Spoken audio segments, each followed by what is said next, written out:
¿Qué tal? Buenos días a todas y a todos. Vamos a continuar con este diplomado en partidos políticos. El día de hoy vamos a ver la segunda parte, pues, de las normas internas y de algunos otros temas relacionados, pues, con estas figuras de los partidos políticos en materia electoral.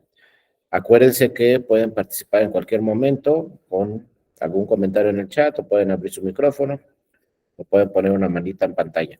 Bueno, vamos a seguir. Ahora hay que referirnos también a este tema del 2014, en la reforma 2014, hay que recordar siempre que se reformó todo el sistema jurídico electoral en nuestro país y se crearon, pues como ya lo habíamos señalado ayer, dos nuevas legislaciones, dos leyes generales. Pasaron las leyes electorales federales a ser leyes electorales generales.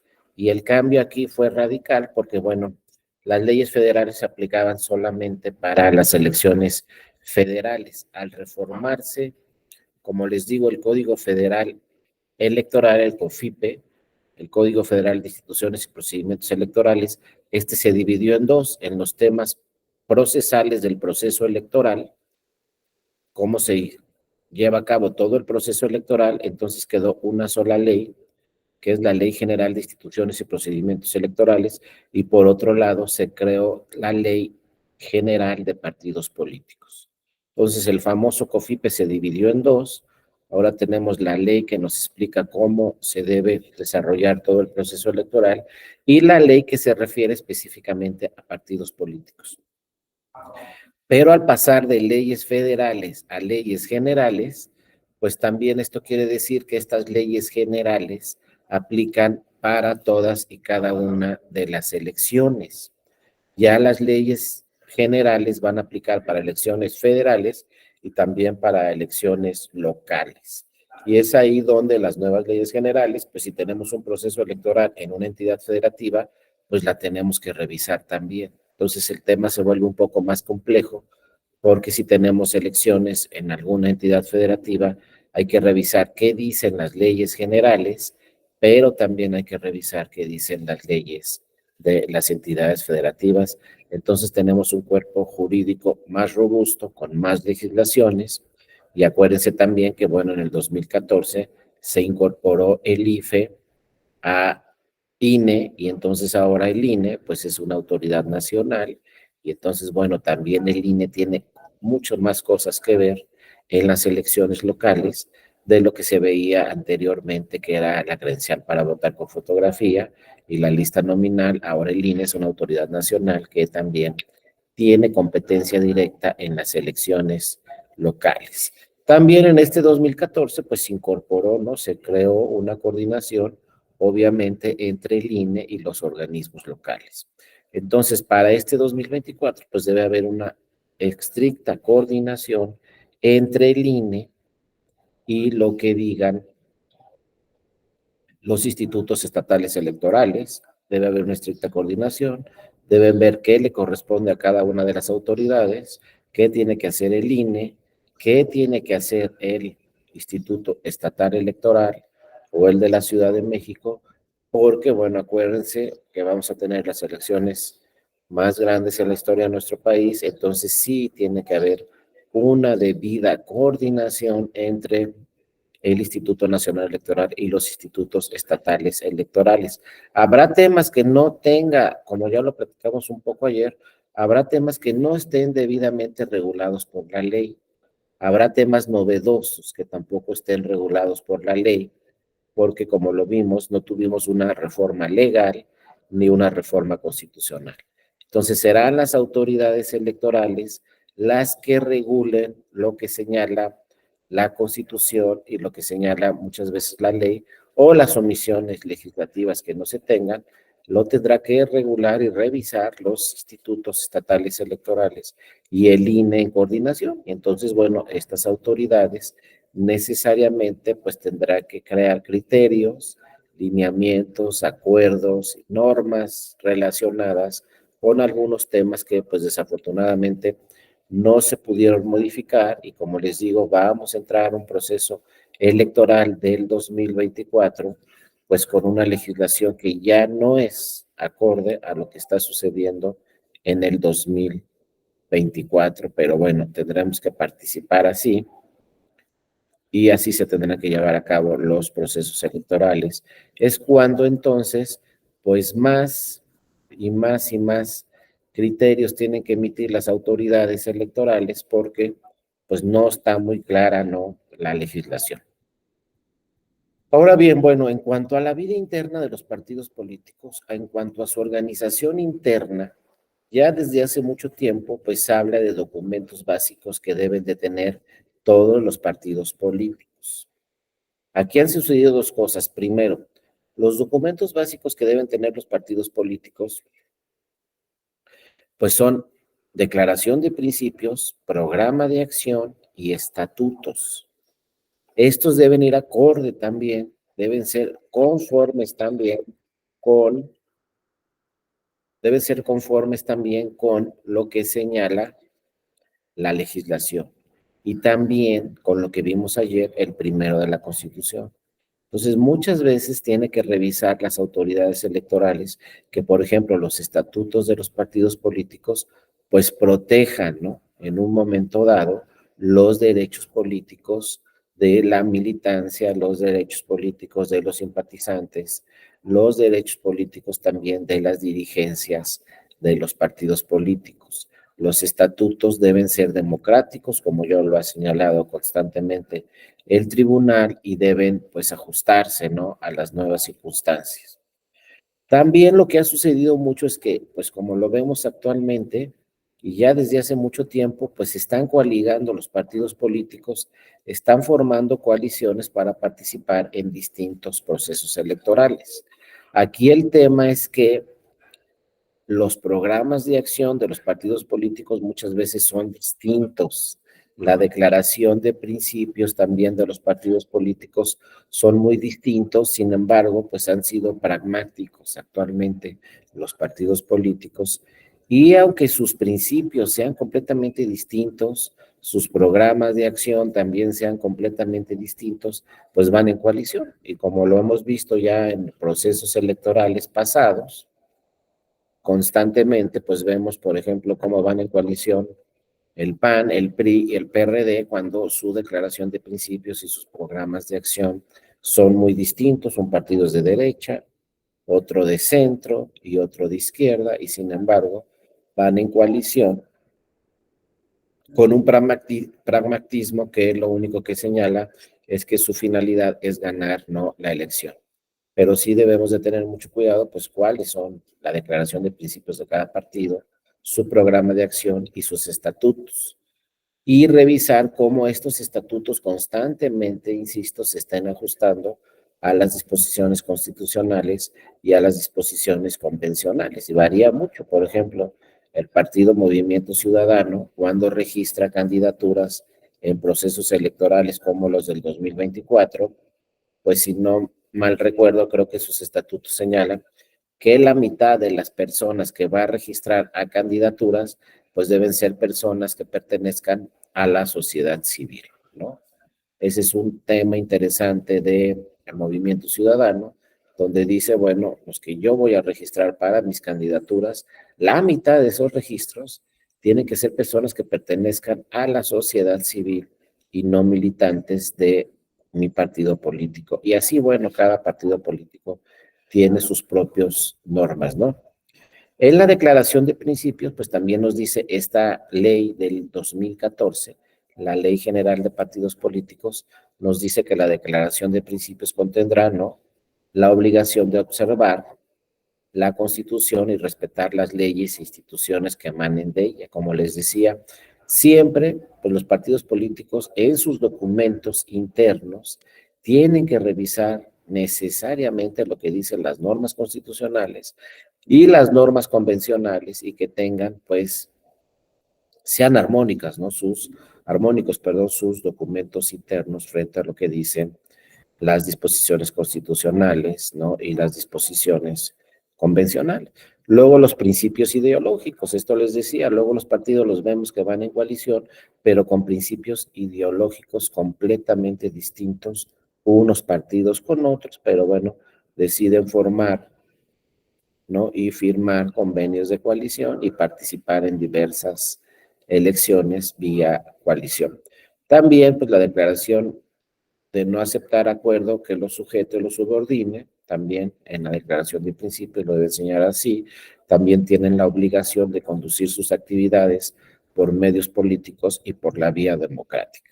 Y también la obligación de promover la participación política en igualdad de oportunidades y en equidad entre hombre y mujer. Esto ya lo platicamos, ¿no? Hay una disposición constitucional muy clara que habla de paridad de género. Entonces, a la fecha, ningún partido político puede ser la excepción y deben de cumplir con esta disposición constitucional, pues de registrar 50% de mujeres en todos los cargos de elección popular en los cuales van a contender los partidos políticos.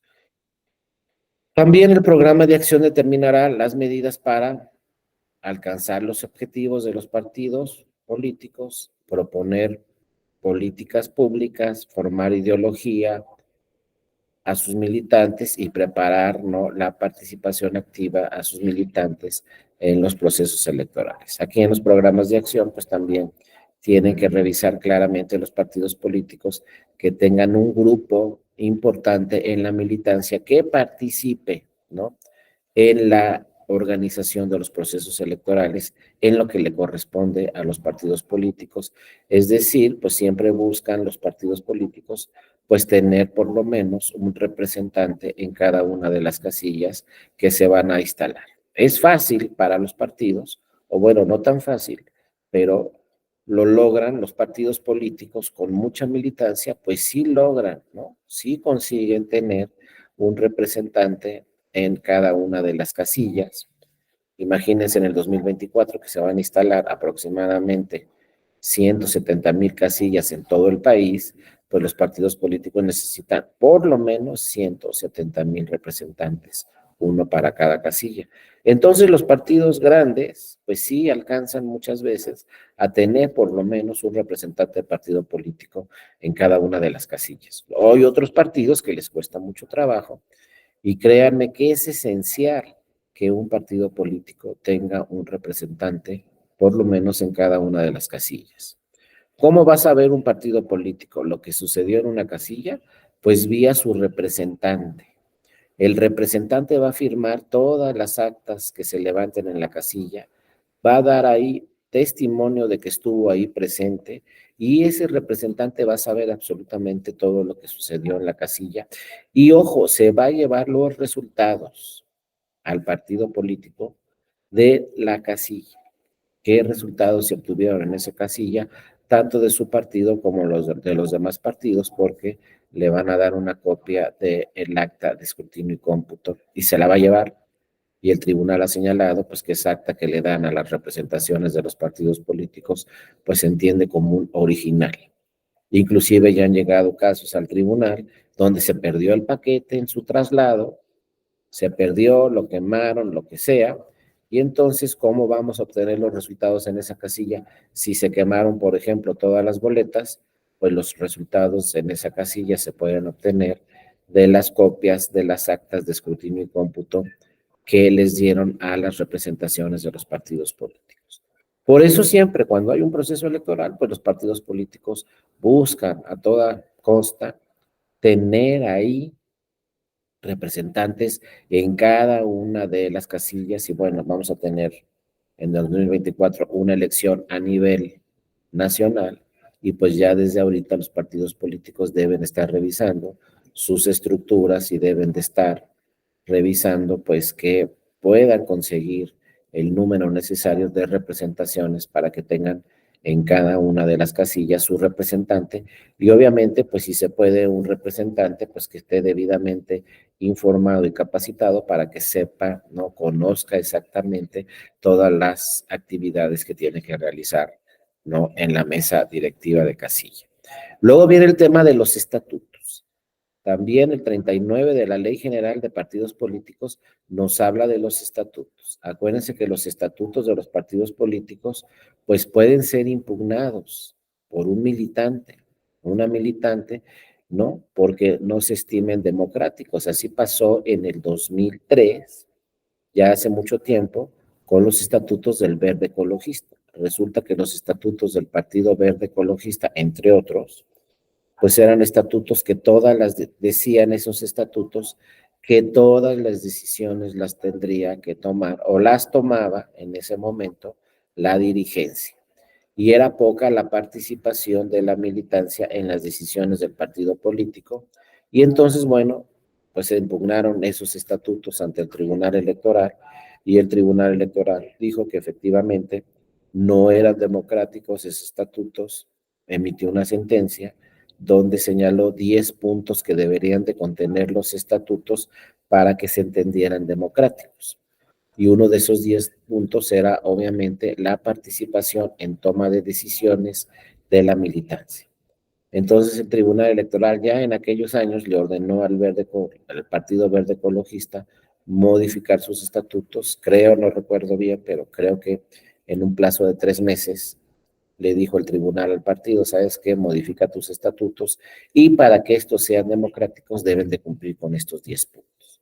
El Partido Verde Ecologista atendió esa sentencia y en los 3 meses presentó unos nuevos estatutos que ya contenían todos los elementos para que estos estatutos se consideraran democráticos. Acuérdense que las normas estatutarias, o sea, las normas que están dentro de los estatutos de los partidos políticos, pues no es una ley, la aprueban los propios partidos políticos de acuerdo a sus procedimientos. Muchas veces el Consejo Nacional del partido político, por una votación de las 2/3 partes, pues pueden modificar sus estatutos. Pero también acuérdense que el Tribunal Electoral pues tiene atribuciones, ¿no? Para declarar en un momento dado inconstitucionales pues alguna norma o varias normas estatutarias. Al no ser una ley, pues el tribunal tiene atribuciones directas para decir, pues esta norma estatutaria es inconstitucional, ¿no? Y no puede aplicar en determinado tema relacionado con el proceso electoral. Entonces, sí, constantemente hay personas, hay militancia que llega al tribunal electoral y impugna normas estatutarias dentro de sus partidos políticos y es ahí donde pues el tribunal electoral entra a revisar esas normas estatutarias para que se resuelva si son conforme a la Constitución y si son conforme a también órganos o tratados internacionales, ¿no? Si son convencionales esos estatutos y si son constitucionales estos estatutos, ¿no? ¿Qué nos dice entonces la Ley General de Partidos Políticos? Los estatutos deben de establecer primero la denominación del partido político, el emblema y el color. Que no tiene ese emblema de los partidos políticos no debe contener alusiones religiosas o raciales. Acuérdense que, pues comúnmente le llamamos el logotipo del partido político, ¿no?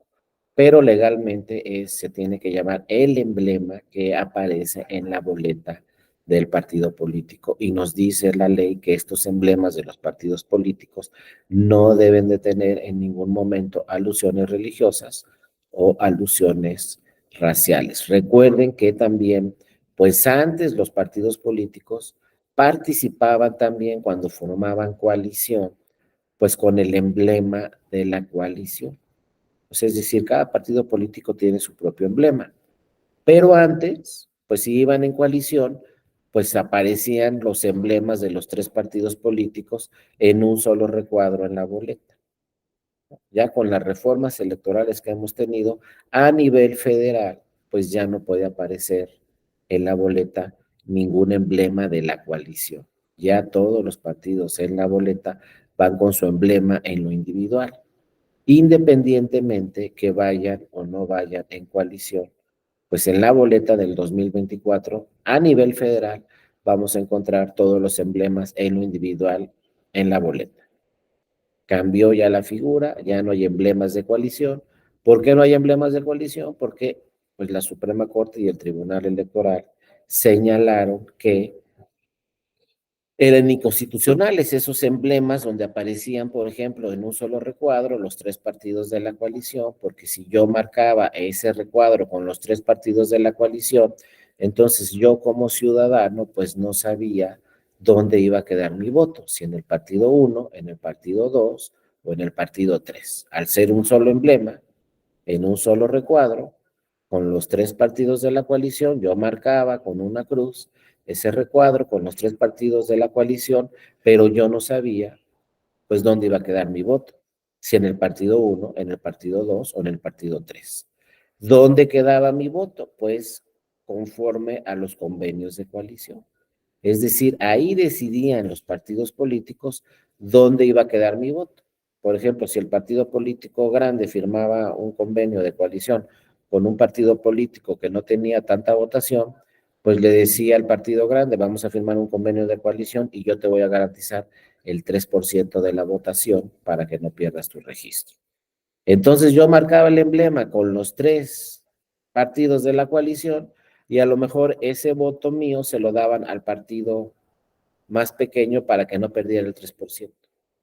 Pero dijo la Corte y el Tribunal Electoral, ¿y por qué esa decisión la va a tomar el partido político si esa decisión la tiene que tomar directamente la ciudadanía? La electora o el elector debe decidir por cuál de los 3 partidos votar. Entonces, con las reformas posteriores a esta norma, pues se decidió que todas las boletas se tenían que imprimir con los emblemas en lo individual, independientemente de que los partidos fueran en coalición o no. Entonces, las elecciones federales en el 2024, ustedes van a ver boletas donde hay coaliciones, están participando en coalición, pero en las boletas que les den van a venir los emblemas en lo individual. Y ustedes van a decidir si votan por el partido 1, si votan por el partido 2 o si votan por el partido 3, porque van a venir en 3 recuadros distintos. Independientemente que vayan en coalición, ustedes van a decidir si votan por el partido 1, el 2 o el 3. No lo van a decidir los partidos en convenios a dónde se va ese voto. Lo va a decidir la ciudadanía, porque si yo veo mi boleta que vienen 3 emblemas, pues yo voy a decidir de esos 3 emblemas de los partidos que están en coalición, yo voy a decidir cuál de los 3 quiero que se vaya mi voto. Va a ser obviamente en esos 3 emblemas o 4 o los que sean de la coalición, pues va a venir el mismo nombre del mismo candidato o la misma candidata. Pero yo voy a tener que decidir, pues en estos 3 partidos está en la misma candidata. Pues tengo que decidir por qué partido voy a votar de esos 3. Pero insisto, lo va a decidir la ciudadanía, ya no los partidos políticos. Entonces, a nivel federal está prohibido imprimir una boleta con un emblema de la coalición. Vienen todos los emblemas en lo individual, independientemente que los partidos estén en coalición o no, para que yo tenga la opción como ciudadana o como ciudadano de elegir uno de esos 3 o uno de esos 4 de la coalición. Si marco los 3, pues entonces ya me dice la ley que esos votos se van a distribuir igualitariamente. Por ejemplo, si en una casilla me aparecen 11 boletas donde el ciudadano marcó los 3 de la coalición, pues dice la ley, entonces le das 3 votos a un partido, 3 votos a otro partido, 3 votos a otro partido, el voto número 10 se lo das al partido que tuvo mayor votación de los 3, y el voto número 11 se lo das al partido que tuvo mayor votación de los 2 partidos que quedan, ¿no? Pero bueno, ya afortunadamente, desde hace muchos años ya podemos seleccionar cuál de los 3 partidos o los 4 partidos de la coalición, por cuál de esos 3 queremos votar, ¿no? Aquí nos dice Melba Panela, perdón, Pamela, nos dice Melba Pamela Valle. Y si fueran 2 de los 3, se reparte solo entre ellos 2, exactamente, Melba. Si nada más marcaron 2 en la boleta, marcaron 2 de la coalición, pues entonces se va a repartir. Por ejemplo, si en la casilla encontramos 3 boletas solamente con 2 marcas de los 3 de la coalición, entonces le vamos a dar un voto a un partido, otro voto a otro partido. Me queda una boleta. ¿A cuál de los 2 le voy a dar ese voto? Al partido que obtuvo mayor votación de esos 2. Pero es lo que dice la ley. Entonces, lo idóneo, Melba, es que pues el ciudadano o la ciudadana se decida por uno de esos 3. Si marca 2, se divide igualitariamente todos esos votos. Si marca 3, también se dividen igualitariamente todos esos votos. Por ejemplo, si en la casilla solo encontráramos una boleta con 3 marcas, pues ese voto se va para el partido que tuvo mayor votación de los tres. Si en la casilla encontráramos una boleta con dos marcas, nada más una, y los dos son de la coalición, pues ese voto se va a ir para el partido que tuvo mayor votación de esos dos que marcó la ciudadana o ciudadano. Por eso, para no hacer esos movimientos matemáticos y esas divisiones, pues es más claro, pues yo veo, quiero votar por la coalición. Ya me dieron mi boleta. Pues resulta que esta candidata aparece su nombre en tres partidos, en tres emblemas. Pues tengo que decidirme por uno, para que yo decida de cuál de los tres partidos quiero que se vaya mi voto y no sea la autoridad la que diga, pues lo vamos a dividir aquí entre todos los partidos políticos de la coalición. Ahora, ojo, todavía, qué bueno que señala esto Melba Pamela también, todavía a la fecha hay entidades federativas donde todavía existe la figura de coalición y la figura de candidatura común. Cuando hay figura en esa entidad federativa de candidatura común, esa no la tenemos a nivel federal. No va a haber candidaturas comunes en senadurías, diputaciones y en la presidencia de la República, pero hay entidades federativas que todavía manejan la figura de candidatura común. Entonces ahí sí nos puede aparecer un emblema con dos o tres partidos en un solo recuadro, como sucedió en este año todavía en las elecciones de la gobernatura del Estado de México. Esa boleta del Estado de México que se distribuyó para la elección de la gobernatura fue una boleta muy, muy particular, porque en el Estado de México, a mí me tocó votar en el Estado de México, cuando votamos para la gobernadora, pues venía la boleta y resulta que una candidata estaba participando en coalición y entonces venían los cuatro emblemas de los partidos individuales. Era una coalición de cuatro partidos y entonces venían los cuatro emblemas con el mismo nombre de la candidata. Entonces había que escoger uno de esos cuatro partidos. Pero la otra candidata, es decir, la candidata ganadora, Delfina, no venía en coalición, sino venía en la otra figura, y entonces el emblema venía un solo emblema con tres partidos políticos, porque era candidatura común. Entonces, o votabas por uno de los cuatro partidos de la coalición, o votabas por el emblema de la candidatura común, donde ahí se venían juntos los tres partidos. Entonces, los que votaron por Delfina, pues no podían decidirse por un partido político, porque era candidatura común. Los que votaron por la otra candidata, Alejandra, sí podían votar por esa candidata y decidir uno de los cuatro partidos. Pues viene con cuatro partidos la candidata en una coalición, pues yo voto por la candidata y por este partido. Pero los que votaron por Delfina venían la candidatura de candidatura común. Entonces era un solo emblema, donde estaban los tres partidos de la candidatura común. Entonces ahí no decidimos exactamente por qué partido, sino decidimos pues por esa candidatura común. Pero eso pasa solamente en algunas entidades federativas. La mayoría de las entidades federativas, e insisto, a nivel federal, ya no existe esta figura de candidaturas comunes y entonces vamos a votar solamente por un emblema. Seguramente en las elecciones federales, pues ya se está hablando, no tengo toda la seguridad, pero pues parece ser que para las elecciones federales, pues van a participar dos coaliciones por lo menos. Y entonces esas coaliciones pues van a ir con sus partidos y nosotras o nosotros como ciudadanas pues podemos elegir a una coalición y también podemos elegir a un partido de la coalición. Pero quizá en alguna entidad federativa que nos corresponda, por ahí nos aparezca este tema del emblema de candidatura común y en un solo recuadro esté una candidatura común con dos, tres, cuatro partidos que pertenezcan a la candidatura común. Es una figura que se tiene que revisar a nivel estatal, porque les digo, ya la Suprema Corte y ya el Tribunal Electoral dijeron que eso era inconstitucional porque no le están permitiendo a la ciudadana o al ciudadano elegir uno de los partidos que participan en candidatura común. Nuestro voto decide el partido, en pocas palabras, dónde debe quedar. Bueno, seguimos con este tema de los estatutos, ¿no? Nos dice entonces la denominación del partido y el emblema del partido, acuérdense, no debe de contener alusiones ni religiosas ni raciales. En este 2024, pues no vamos a tener ningún problema al respecto porque van a participar pues los 7 partidos tradicionales que siempre han participado en las elecciones federales y bueno, estos ya conocemos muy bien sus colores, muy bien sus emblemas, ninguno maneja temas de religiosos ni raciales, ¿no?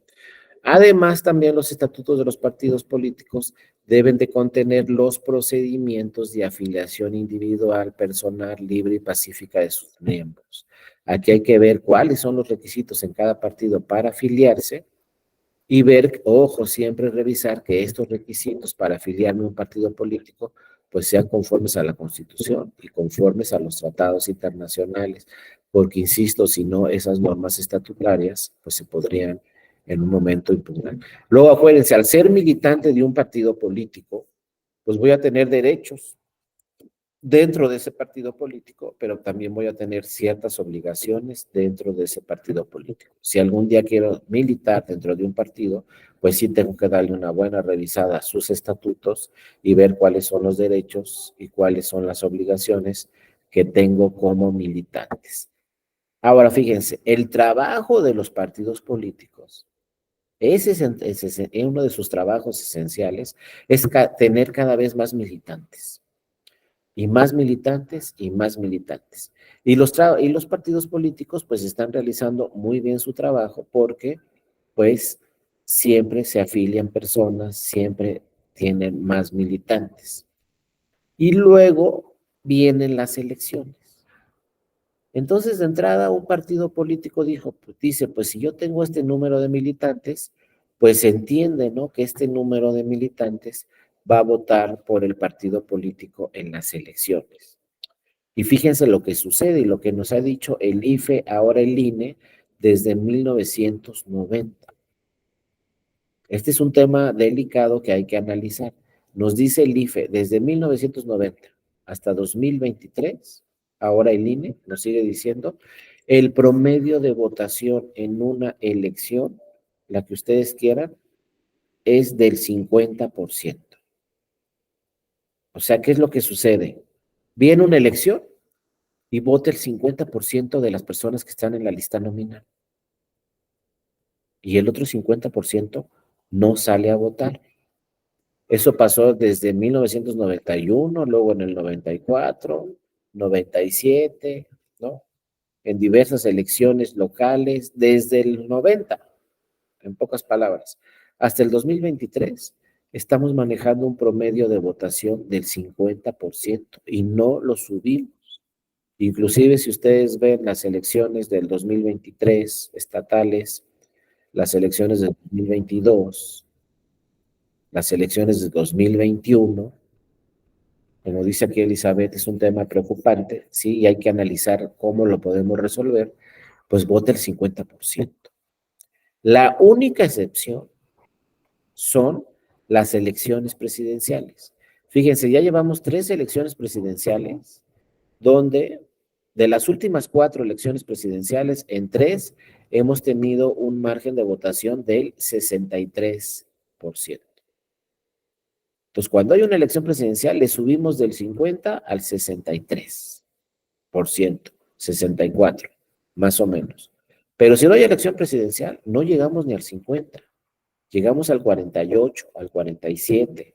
Todavía hay entidades federativas donde vota el 35, 36, 37% de los que están en la lista nominal. Y la pregunta es, ¿y los demás? Como dice aquí Elizabeth, es un tema preocupante. ¿Por qué los demás no están votando en las elecciones? El INE hace un estudio y dice, los demás sí tienen su credencial, sí vinieron al INE y tienen su credencial ahí en la bolsa o en la cartera. Pero ¿por qué no fueron a votar? Ahora fíjense, cuando se le pregunta a la ciudadanía, oye, ¿por qué no fuiste a votar? Muchas veces, muchas ciudadanas y muchos ciudadanos contestan, es que siempre ganan los mismos. Y si vemos también diferentes estudios, análisis, ¿no? Nos dicen que pues, los partidos políticos en México pues no tienen un alto margen de favorable, ¿no?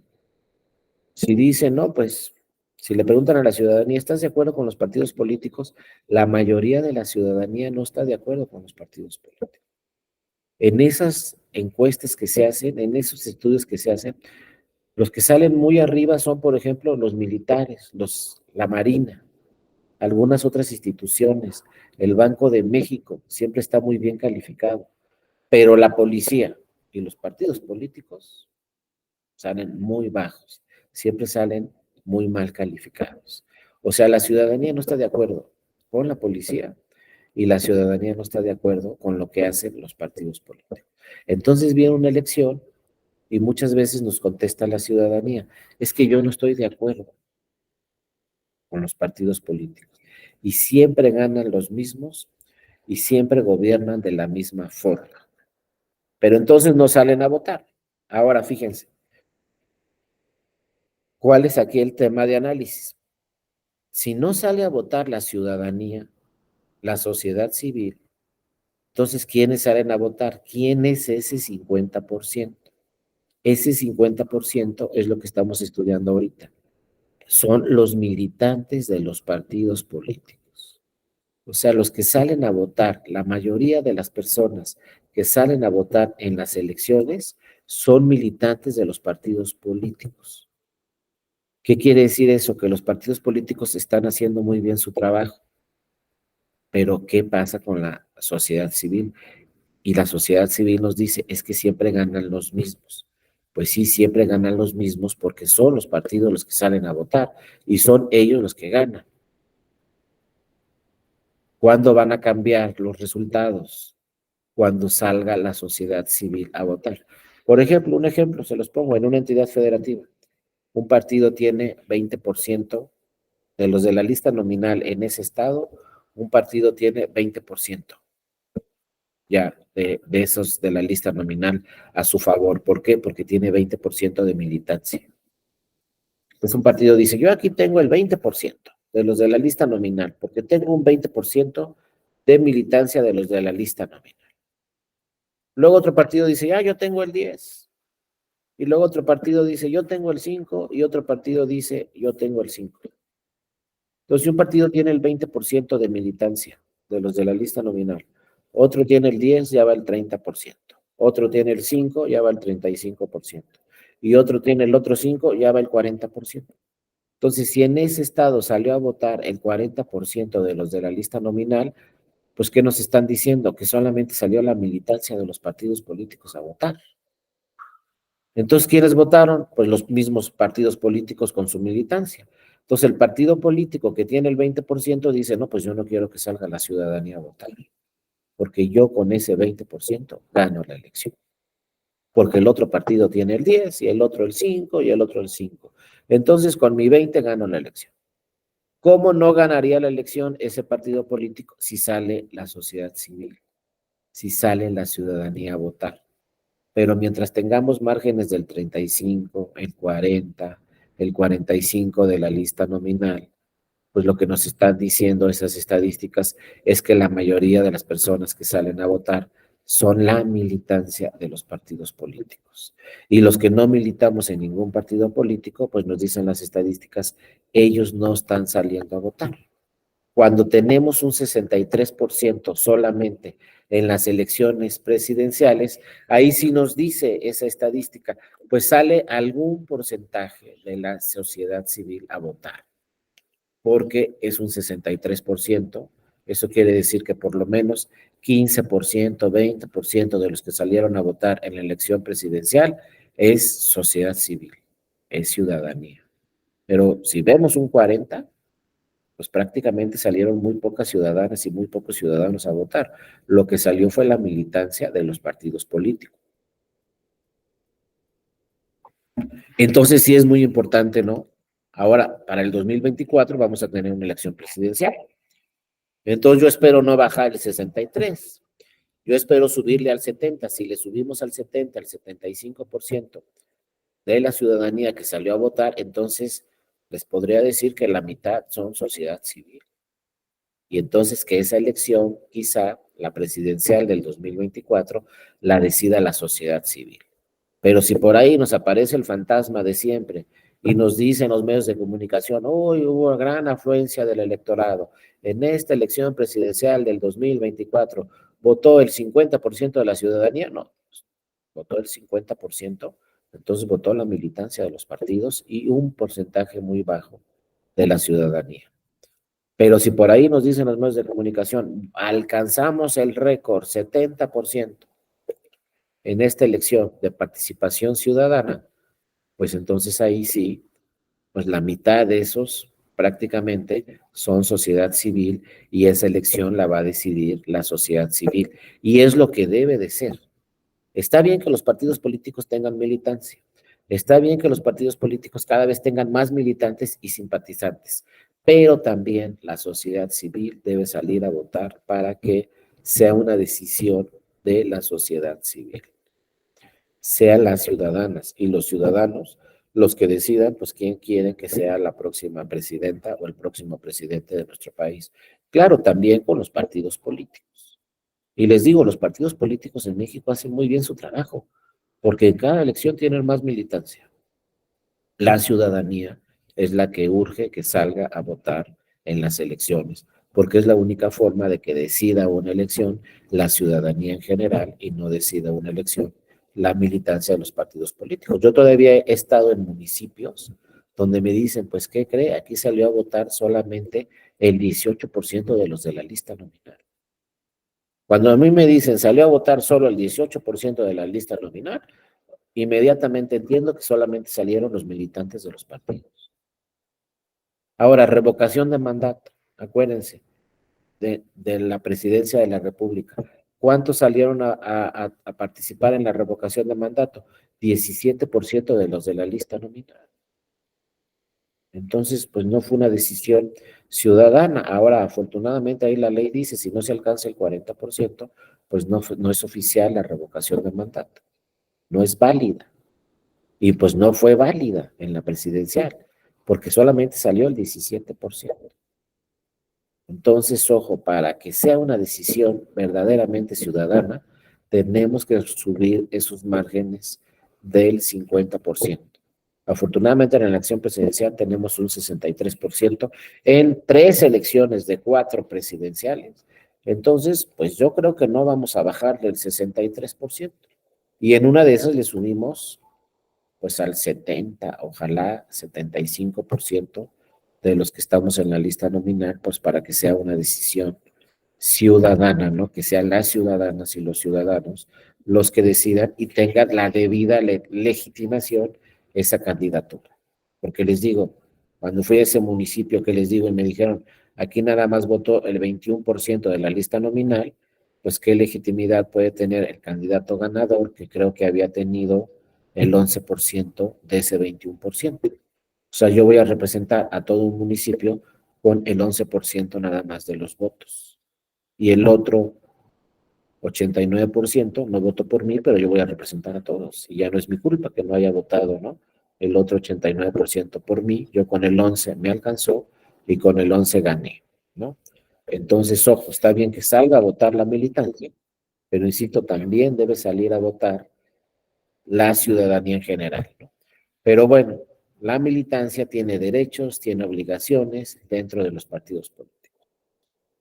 Luego también los estatutos dicen que debe haber una estructura orgánica en la cual se organizará el partido político. Esto es fundamental. Por lo general, los partidos políticos tienen consejos nacionales, consejos estatales y muchas veces consejos municipales. Cuando se va a hacer una reforma importante a sus estatutos o se va a tomar una decisión importante, tiene que participar el Consejo Nacional. Por ejemplo, si en el Consejo Nacional son 200 personas, que representan a todo el país en el Consejo Nacional, tienen consejeros en todo el país, son 200, por ejemplo, es un dato nada más de ejemplo, pues que digan los estatutos para modificar estatutos, para tomar estas decisiones, etcétera, etcétera, etcétera, se necesitan las 2/3 partes de la votación de las consejeras y de los consejeros nacionales. Si no, no va a pasar. Hagan de cuenta que son diputadas y diputados, ¿no? Si esas consejeras y consejeros no votan con 2/3 partes, pues no se modifican los estatutos o no se toma esa decisión muy importante. Esa es una decisión democrática, donde no dice, por ejemplo, el presidente del partido, va a hacer esto y esto y esto, y yo tomé la decisión. Lo que es democrático es que sea el Consejo Nacional, con el voto del Consejo Nacional, el que tome esas decisiones. Y por lo general, algunos partidos señalan las dos terceras partes. No dicen la mitad más uno de los consejeros y consejeras nacionales. Dicen, para poder modificar este tema o para poder tomar esta decisión, necesitamos por lo menos las dos terceras partes del Consejo Nacional. Y solamente les doy dos ejemplos, ¿no? Los que acaban de suceder hace algunos meses en el PRI y en Morena. El presidente del PRI y el presidente de Morena quisieron, ¿no? Ya terminaba su encargo como presidentes y querían seguir un año más de presidentes. Pero ya terminaban, conforme a lo que señala las normas estatutarias de esos partidos, decían, pues el presidente del PRI acaba en esta fecha y el presidente de Morena acaba de esa fecha. Bueno, querían estar un año más de presidente. Pues para hacer esa modificación y tomar esa decisión, pues decían las propias normas estatutarias, pues necesitamos, ¿no? Hacer una asamblea, que vengan las consejeras y los consejeros nacionales y que las dos terceras partes de esas consejeras y de esos consejeros nacionales voten a favor de que el presidente dure un año más. Y así sucedió. Entonces fue un procedimiento, ¿no? Democrático, porque no lo decidió el presidente, ay, voy a estar un año más. No lo decidió la dirigencia, ay, voy a estar un año más. Lo decidió todo el Consejo Nacional, todas las consejeras y todos los consejeros, con una mayoría por lo menos de las dos terceras partes. Ahora, también hay que revisar muy bien en los estatutos de los partidos políticos, pues cómo puedo ser consejero o cómo puedo ser consejera nacional, cuáles son los requisitos y cómo puedo participar. Y esos procedimientos también deben de ser democráticos. Es decir, si yo soy militante, tengo que tener la oportunidad en algún momento de ser consejero estatal o consejero nacional o consejera estatal o consejera nacional para tomar esas decisiones de forma democrática y se debe de respetar pues mi voto o mi decisión. Todo eso se tiene que revisar de los partidos políticos. Porque, ojo, los asuntos que más llegan al Tribunal Electoral son asuntos intrapartidistas. ¿Esto qué quiere decir? Son militantes de partidos políticos que impugnan normas, actos o resoluciones dentro de su partido político. Son los que más llegan al tribunal. Militancia dentro de partidos políticos. Eso entonces debe estar muy bien regulado los estatutos para que pues ya no lleguen tantos casos. Del 2003 al 2010, 2012, no saben cuántos casos llegaban de militantes dentro de los partidos políticos impugnando actos o resoluciones dentro de su partido, porque por ahí del 2000 al 2003 se tomó una gran decisión por parte del tribunal que procediera el juicio para la protección de los derechos político-electorales de la ciudadanía, que procediera este JDC para impugnar actos o resoluciones dentro de mi partido. Porque la ley decía, ¿no? No se pueden impugnar actos o resoluciones dentro de los partidos. Deben de respetarse la libre autodeterminación de los partidos políticos. Entonces, primero el JDC no procedía para impugnar estos actos. Pero luego en una jurisprudencia muy importante del Tribunal Electoral se dijo, sí procede el JDC para impugnar actos intrapartidistas y entonces a partir de esa jurisprudencia empezaron a llegar muchísimos casos de militantes impugnando actos o resoluciones dentro de sus partidos políticos. Y ojo, militantes de todos los partidos políticos. No de uno o de otro, sino militantes de todos los partidos políticos, inclusive también han llegado asuntos de la dirigencia, han llegado asuntos de que donde se impugna el proceso para la elección de un nuevo presidente o de un nuevo secretario general, pues muchas veces también esos procedimientos de elección llegan y se impugnan ante el tribunal. Pero todo esto parte de tener debidamente unos estatutos democráticos y unos estatutos que sean conforme a la Constitución y que sean conforme a los tratados internacionales. Entonces, los partidos políticos pues también deben de tener, ¿no?, un órgano jurídico especializado para cada vez que buscan modificar sus estatutos, no incurran en el error de que esa norma estatutaria modificada sea inconstitucional o esa norma estatutaria modificada sea inconvencional, porque si no puede llegar un militante, decirle al tribunal y el tribunal puede decir, no, pues sabes que esta norma estatutaria es inconstitucional y entonces no va a tener validez. Bueno, también los partidos políticos, esto también se trabajó mucho en el 2000, al 2005, al 2006, que tuvieran procedimientos democráticos los partidos políticos y también tuvieran, por ejemplo, pues un consejo jurídico, una comisión jurídica que resolviera sus asuntos internos. Constantemente el tribunal le decía a los partidos, tienes que crear un medio de impugnación dentro de tu partido para que ahí vayan y agoten ese medio de impugnación dentro de tu partido, la militancia, y tienes que tener también pues un órgano de justicia que resuelva esos medios de impugnación. Esas impugnaciones que hace la militancia, pues lo debe de resolver tu órgano partidista, ¿no?, tu órgano de justicia dentro del partido. Y entonces luego iban los militantes al órgano partidista y resulta que no se instalaba el órgano partidista. O resulta que se presentaba el medio de impugnación ante el órgano partidista y no lo resolvía el órgano partidista. Y fue ahí donde también nació una jurisprudencia muy importante del tribunal, donde se llama, ¿no?, una jurisprudencia muy importante del tribunal que dice, pues hay que saltar la vía, per salto. Entonces dijo el tribunal, si no resuelve ese órgano de partidista dentro del partido, ese órgano de justicia dentro del partido, o si no estás de acuerdo con la resolución de ese órgano partidista, lo podemos revisar en el tribunal. O si no se integra, hubo muchos casos que el órgano partidista pues no llegaba a los que tenían que resolver el asunto, no se integraba el órgano de justicia dentro del partido. Entonces pues nació esta figura per salto. Y dijo el tribunal, si no se integra el órgano de justicia dentro de tu partido o no te resuelve este asunto el órgano de justicia dentro de tu partido, entonces te saltas esa instancia y vienes directamente al tribunal. Y el tribunal hace dos cosas, le ordena al partido que se instale el órgano de justicia y que resuelva, o si no, si ya no da tiempo, entonces el tribunal resuelve directamente ese asunto y ya no lo revisa el órgano de justicia partidista. Así empezamos en el 2000, 2005, 2006, 2010. Ya actualmente los partidos políticos pues ya saben muy bien ese tema y han ajustado muy bien sus estatutos y también tienen un órgano de justicia que ahí ya se agotan muchas veces las instancias y las inconformidades de los partidos. Pero ojo, sigue abierta la puerta. Si no estoy de acuerdo yo como militante con la decisión dentro de mi partido, dentro de ese órgano de justicia dentro de mi partido, pues puedo acudir luego a los tribunales electorales.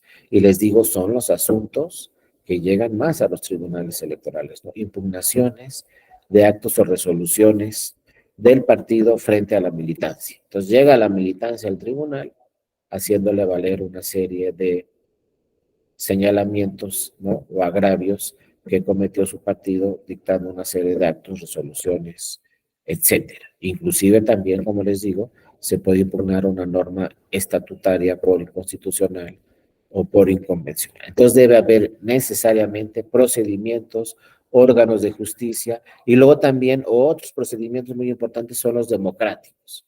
A ver, que quiero ser candidato a diputado, ¿qué se necesita? ¿Por qué tengo que hacer? ¿Cómo le va a hacer el partido para decir estos van a ser las candidaturas a diputaciones? ¿Cómo le va a hacer el partido para decir necesito 50% de mujeres, tanto propietarias como suplentes, 50% de hombres, tanto propietario, suplente no, como dice el tribunal? En el caso de hombres podemos tener una fórmula con hombre propietario, mujer suplente. Pero en el caso de mujeres, tiene que ser mujer propietaria, mujer suplente. Todos esos temas lo tienen que revisar los partidos políticos y lo tienen que ajustar en sus estatutos. Y todos esos procedimientos deben ser democráticos. Ah, que va a ser la militancia la que va a decidir las candidaturas a diputaciones federales, muy bien que sea la militancia. O que va a ser tal órgano, o que va a ser aquel. Hay que tener mucho cuidado porque cuando es la dirigencia, pues esto se puede impugnar. Porque acuérdense, para que sean los estatutos democráticos, pues deben de participar toda la militancia en la toma de decisiones, o por lo menos las consejeras o los consejeros nacionales en una serie de decisiones.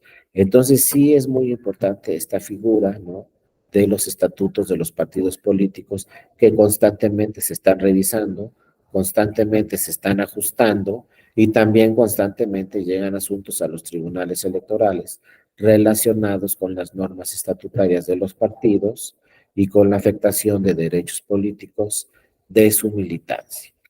Entonces, deben de cumplir claramente todas estas normas que nos dice la Ley General de Partidos Políticos, ¿no?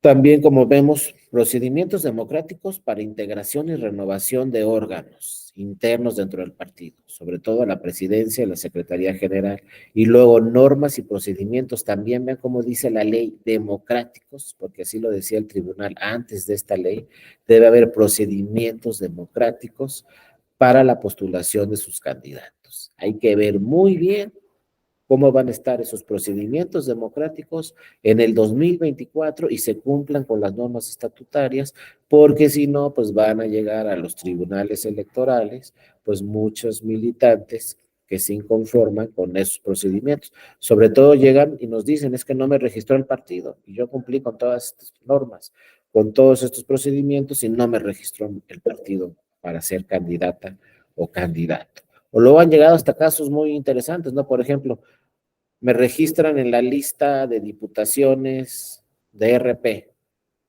y yo quedé en la lista como el 9. Así casos que llaman mucho la atención, ¿no?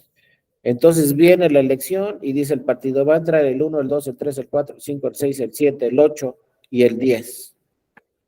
Y se saltan al 9 y yo soy el 9. Entonces hay que revisar ese tema.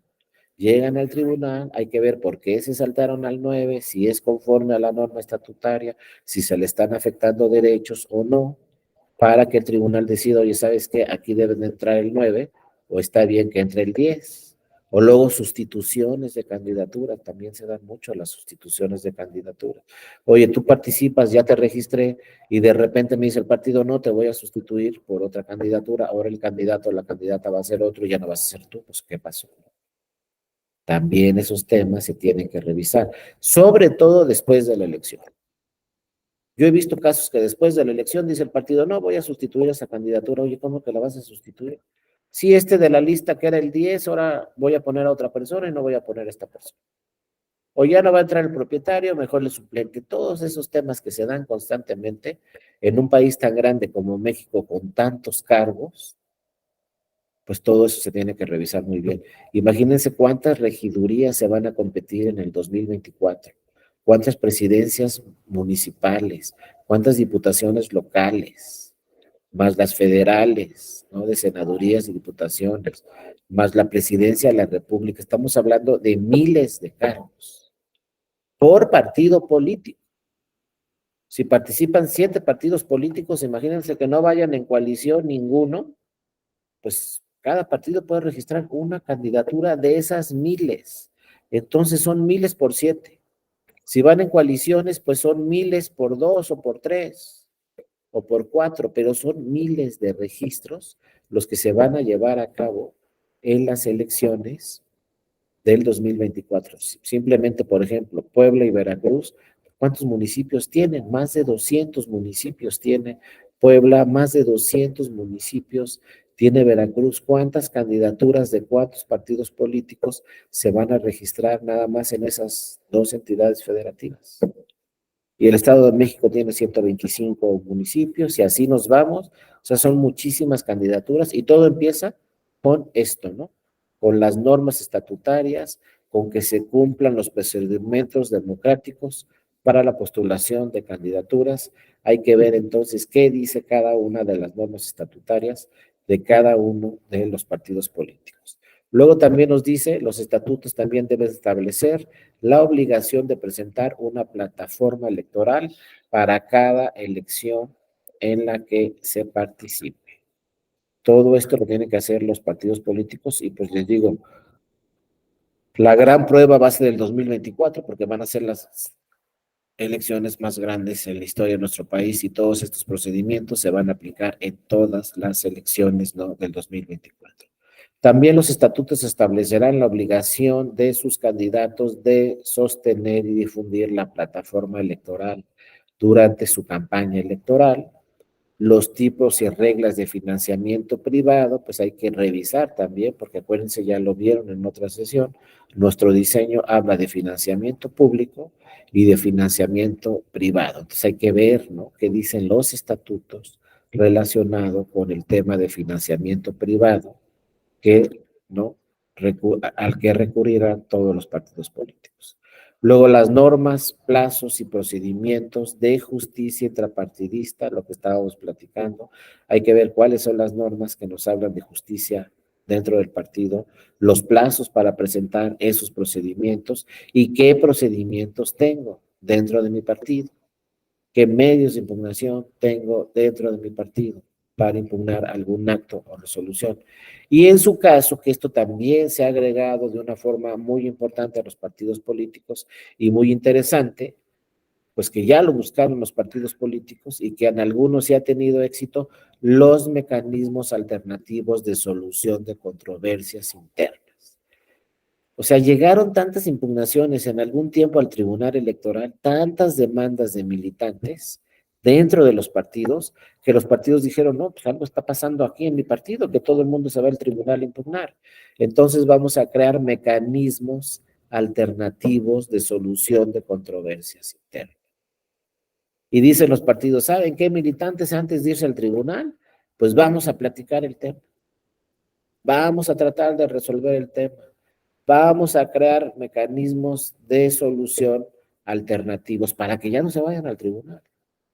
Y en algunos casos se ha tenido éxito estos mecanismos alternativos de solución para resolver las controversias internas dentro del partido y no vayan a los tribunales electorales a quejarse de los actos o resoluciones del partido. Es una figura muy interesante que ojalá cada vez pues sea más efectiva, más eficiente y se arreglen los asuntos dentro del partido y no lleguen tantas y tantas impugnaciones, ¿no?, a los tribunales electorales.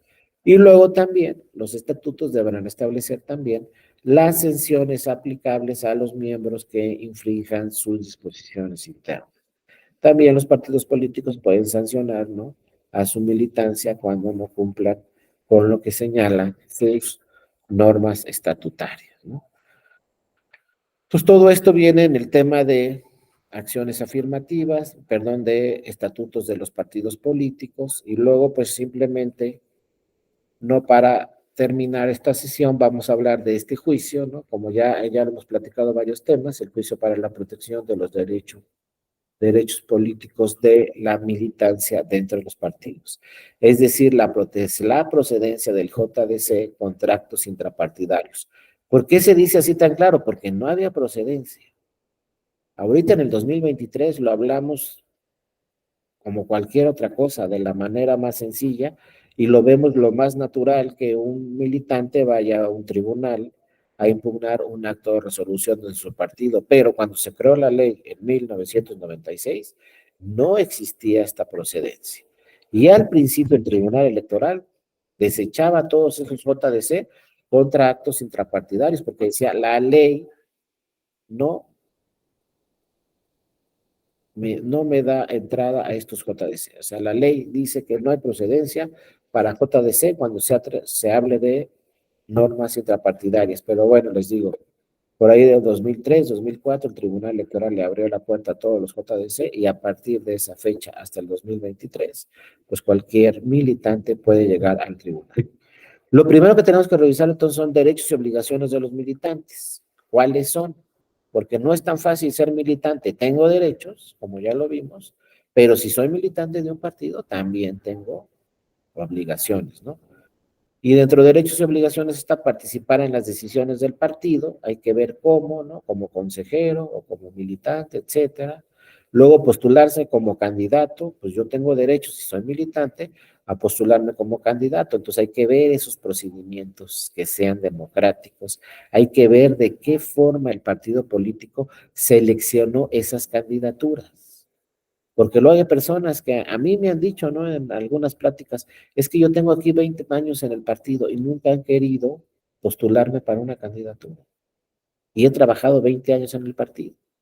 ¿Qué pasa? Bueno, hay que ver los procedimientos democráticos y los procedimientos en los cuales el partido selecciona a sus candidaturas.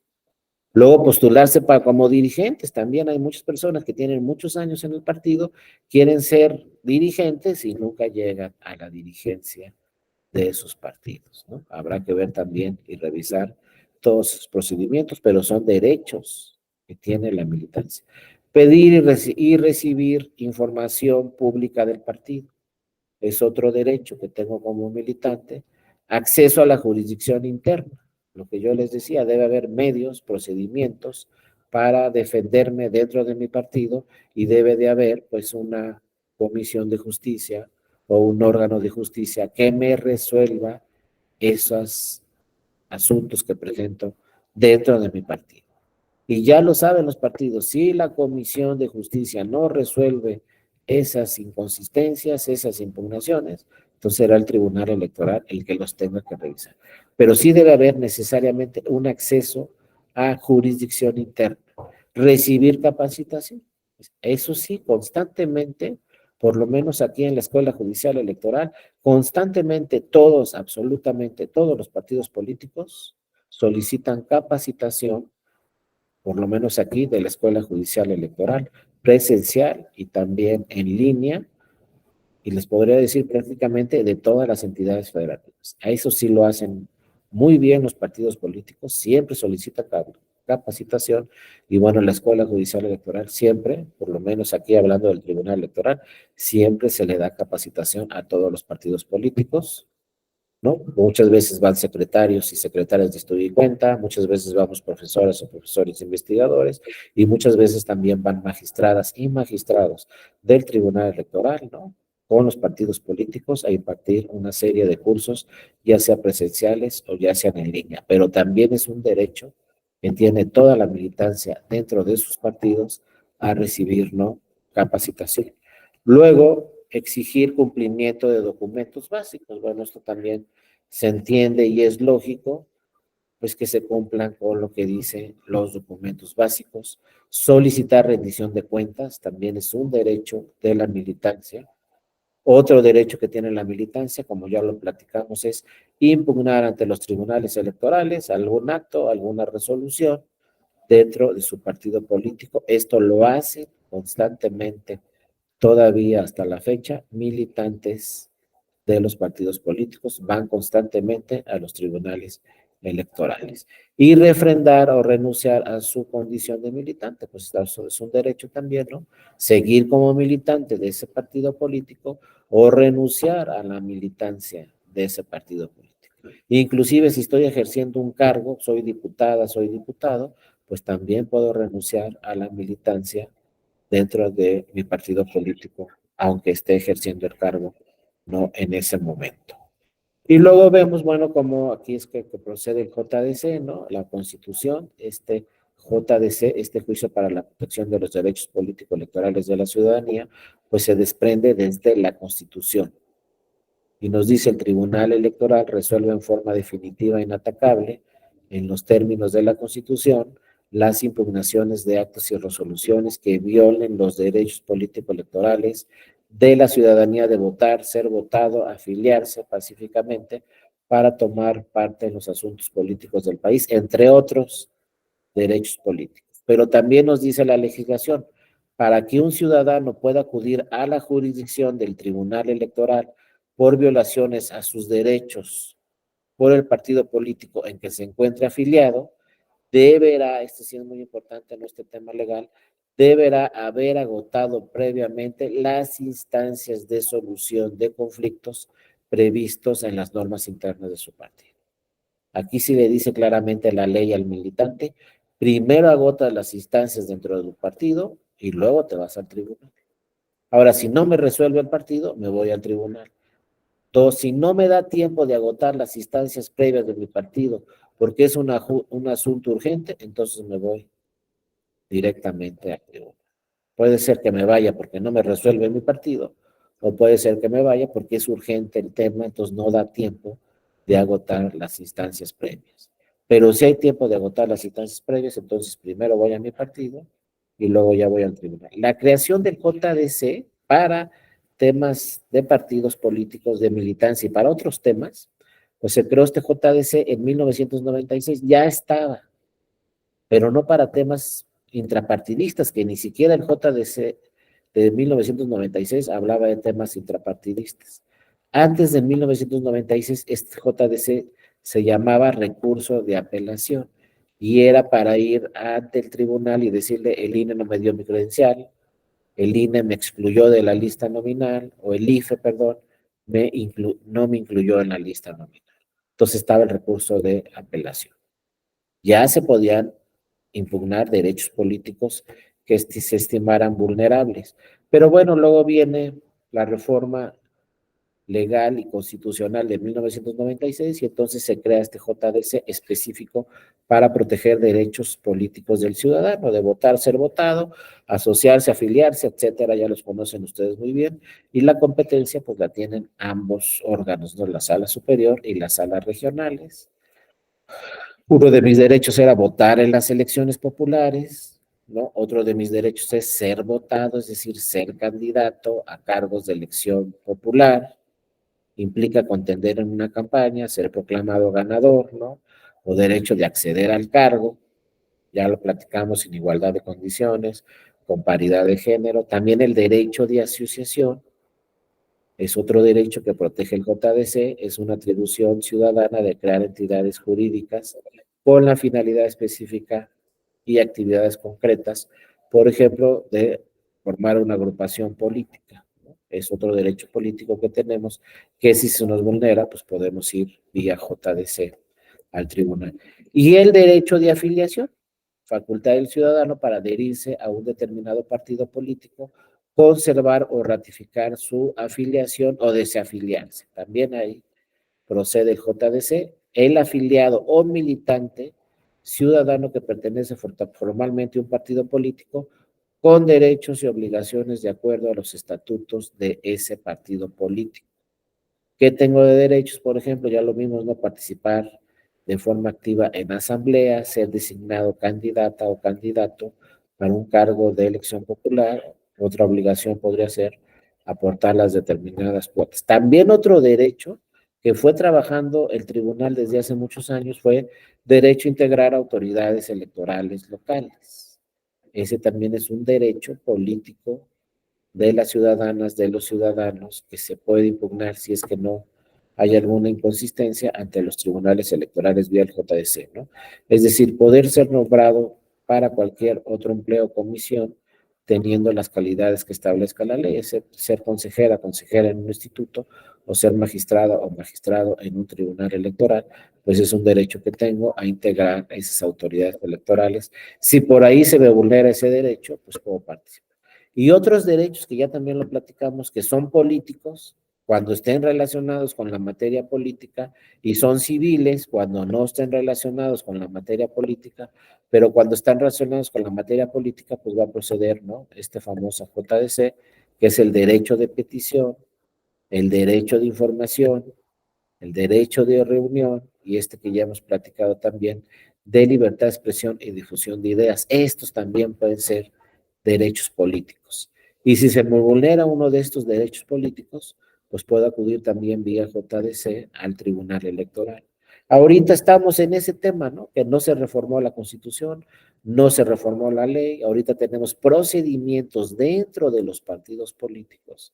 Y siempre los partidos políticos, en todos estos procedimientos que están realizando ahora para elegir a sus coordinadores, a sus coordinadoras, pues siempre están haciendo valer, fíjense, todos estos derechos de información, de reunión, de petición, de libertad de expresión y difusión de ideas. O sea, los partidos políticos saben, ¿no?, que cuentan con la protección constitucional de todos estos derechos. Por eso firmaron esos acuerdos y dijeron, vía nuestra libre autodeterminación y con estos derechos fundamentales que nos protege la Constitución y que nos protege los tratados internacionales, pues vamos a realizar todos estos procedimientos para elegir a una coordinadora, a un coordinador. Muchos dijeron que eran actos anticipados de campaña, fueron estos procedimientos muy cuestionados, pero se tenía que proteger estos derechos, sobre todo el de libertad de expresión. No podemos decirle a un partido, oye, pues tu militancia no va a tener libertad de expresión, o si quieres formar este procedimiento para elegir un coordinador, pues vamos a vulnerar tu libertad de expresión. Eso no lo puede hacer un tribunal, mucho menos un tribunal constitucional. Entonces firmaron sus acuerdos, acordaron esos procedimientos, todos los partidos políticos, les digo con excepción de Movimiento Ciudadano, ya están finalizando todos esos procedimientos, pero pues su protección son estos derechos fundamentales, estos derechos constitucionales y también el principio de libre autodeterminación dentro de los partidos políticos. Entonces, cuando el INE advirtió todos estos temas, dijo, bueno, pues voy a crear unos lineamientos, porque como no hay ley, acuérdense que cuando no hay ley o hay una omisión legislativa, entran las autoridades electorales. Si no tengo ley, si no se dice nada de este tema, pues voy a crear acuerdos, lineamientos, reglamentos. Y entonces el INE pues creó lineamientos para que se llevaran a cabo todos estos procedimientos y luego les dio una segunda revisión a esos lineamientos el Tribunal Electoral, ¿no? Pero estamos realmente en la figura de elecciones primarias. Eso es lo que estamos viviendo, por eso yo les decía en la sesión anterior, pues si les gustan a los partidos las elecciones primarias, pues reformen la Constitución, reformen la ley y crean esta figura, plasmen esta figura en la legislación de elecciones primarias para que se protejan ya de una forma más concreta todos estos derechos fundamentales que están en la Constitución y que están en los tratados internacionales. Y ojo, ¿no? Por eso también luego pensamos en procedimientos especiales sancionadores. Así se llama el medio de impugnación, ¿no? Que ni siquiera está en la ley de medios de impugnación. Pero si queremos presentar una queja, porque ya dijeron algo en radio, ya dijeron algo en televisión, ya dijeron algo en redes sociales, promovemos una queja, lo podríamos hacer que se llama procedimiento especial sancionador.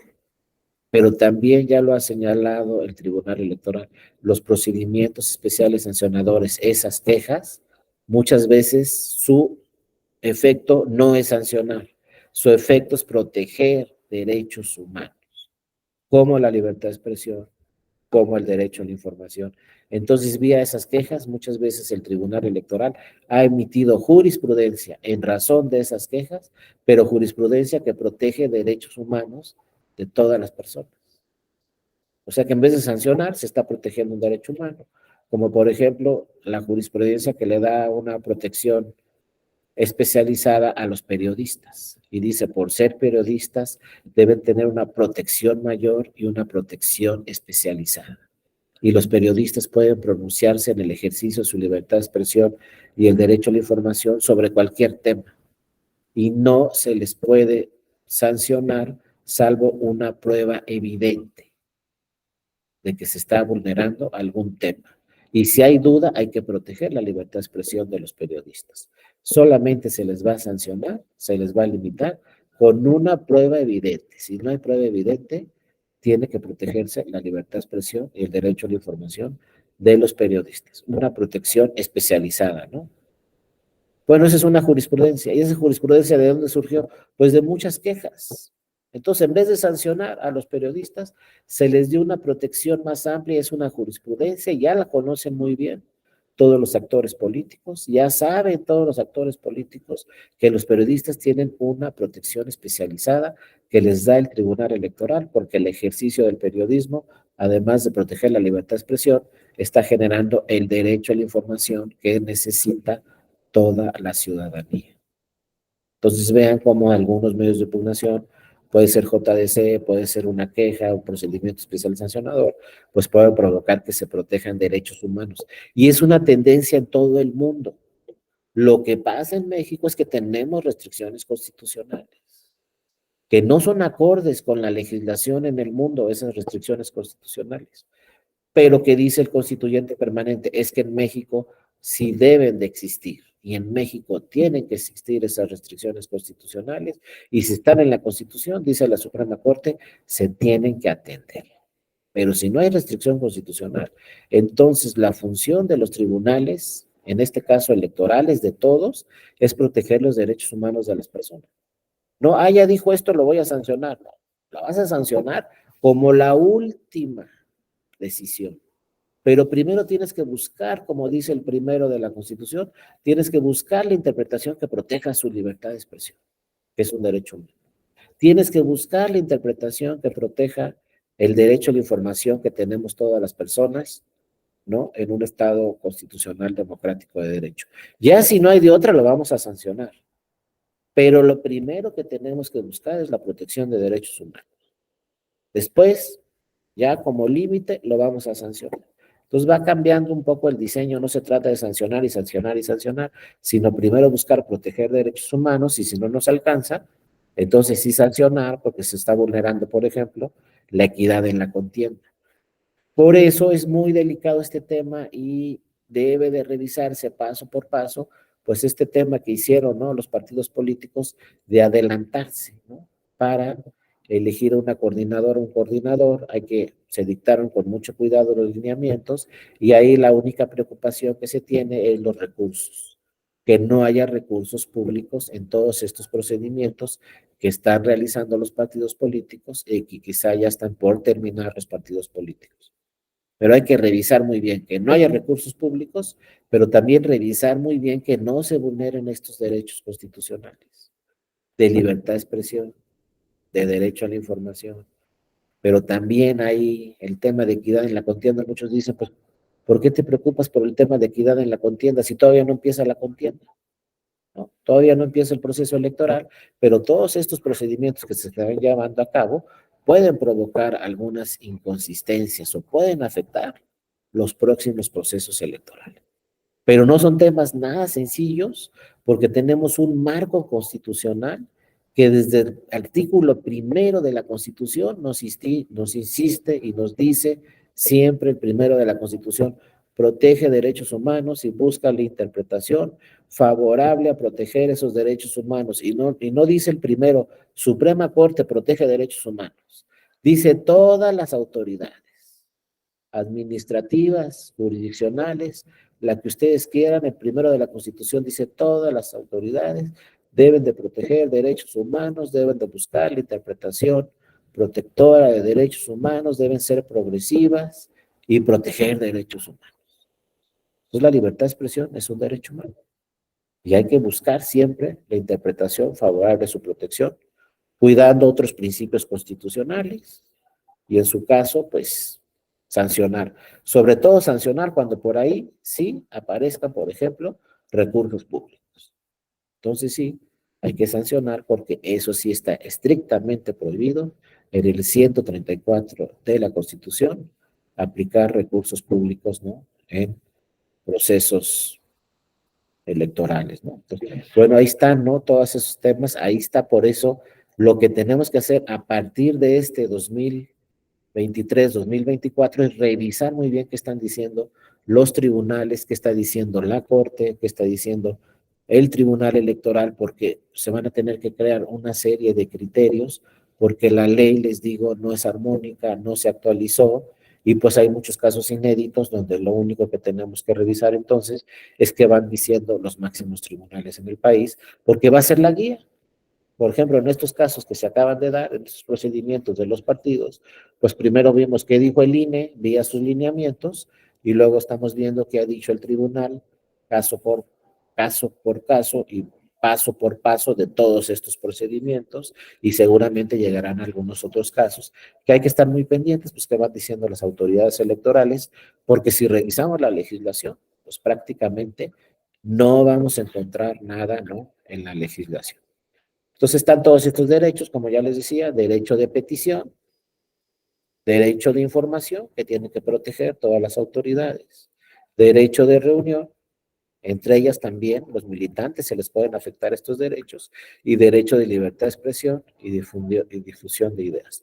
Todos estos derechos tienen protección constitucional, tienen protección convencional, y si yo soy militante dentro de un partido político y advierto que me están afectando cualquiera de estos derechos, pues obviamente pues, estas personas, esta militancia, tienen derecho a acudir, ¿no?, a los tribunales electorales si es que no se resuelven sus asuntos dentro de los partidos políticos. Y otra jurisprudencia también muy importante que ya tiene muchos años, acuérdense, el derecho político electoral a ser votado incluye el derecho a ocupar y desempeñar el cargo.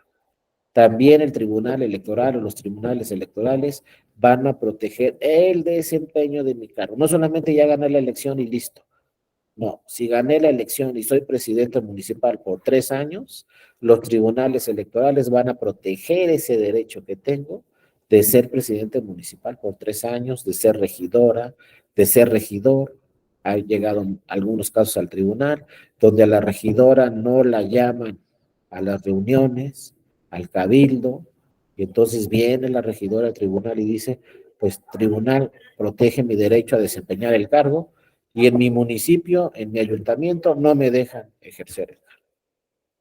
Si es por 3 años, el tribunal va a proteger ese derecho a ocupar y desempeñar el cargo de esa persona, de esa regidora, de ese regidor, es decir, de cualquier cargo público, hasta que termine su encargo. No solamente es cuando ya ganó la elección y ya tomó posesión, sino todo el ejercicio de su encargo también es un derecho político electoral que va a proteger, ¿no?, pues, que deben de proteger todos los tribunales vía esta jurisprudencia. Y bueno, aquí hay otros temas, algunos casos que ya platicamos, como este de los estatutos de los partidos políticos, elementos mínimos para considerarlos democráticos, y aquí dio 10 puntos el tribunal donde dijo, para que unos estatutos sean democráticos deben cumplirse con estos puntos, ¿no? Esta es una jurisprudencia ya del de 2005, ya tiene muchos años, pero ahí se las dejo también en esta presentación.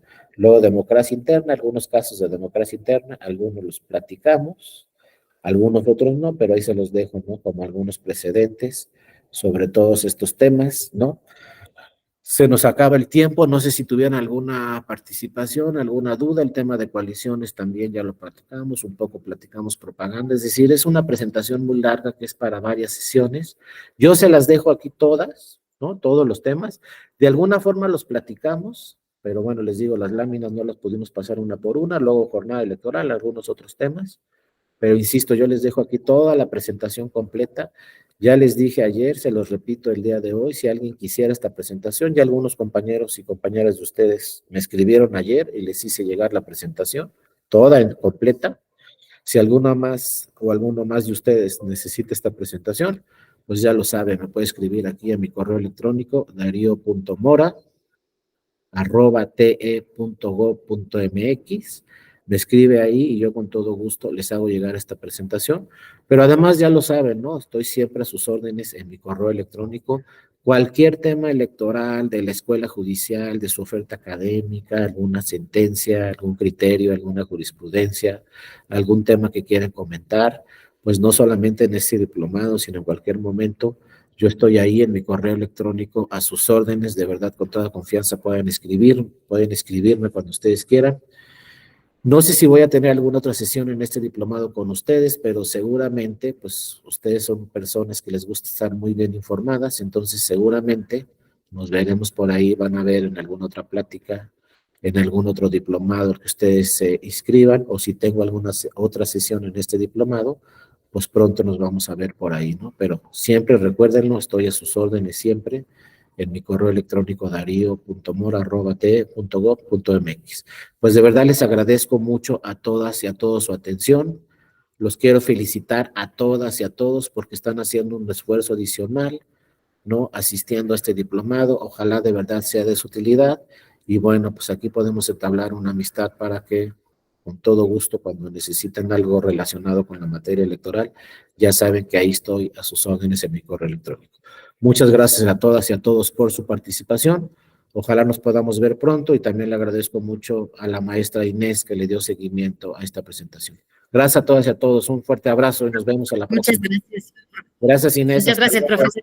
David, muchas gracias. Yani. Gracias a Axel, Blanca, Cruz,